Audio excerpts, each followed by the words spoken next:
Hi everybody, and welcome to our series on the parables. In this one we're going to talk about the unforgiving servant.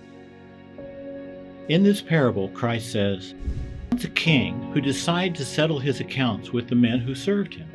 At the outset, there appeared before him a man whose debt ran into millions. Since he had no means of paying, his master ordered him to be sold to meet the debt with his wife and children, and everything he had. The man fell prostrate at the master's feet. 'Please, be patient with me,' he said. 'I will pay the debt in full.' And the master was so moved with pity that he let the man go and completely remitted the debt. But no sooner had the man gone out than he met a fellow servant who owed him a few pounds. And catching hold of him, he gripped him around the throat and said, 'Pay me what you owe me.' That man fell at the servant's feet and begged, 'Please be patient with me, and I will pay you.' But the man refused and had him jailed until he could pay his debt. The other servants were deeply distressed when they saw what had happened, and they went to their master and told him the whole story.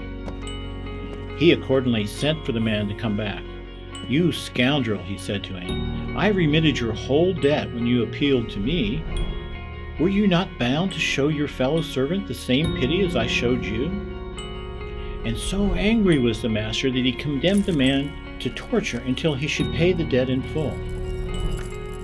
And that's how my heavenly Father will deal with you, unless you each forgive your brother from your hearts."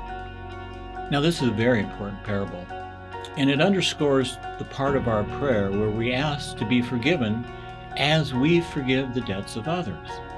This is very important. How can we possibly ask God to forgive us if we don't forgive others? The king in this parable, of course, is God, and the servant is anyone with karmic debts.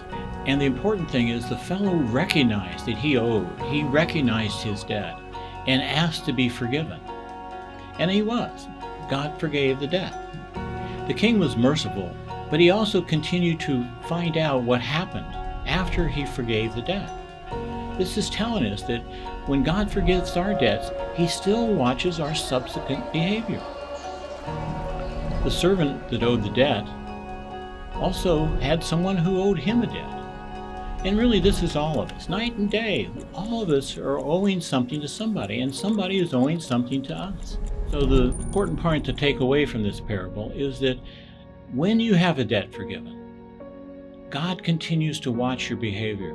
So keep this in mind.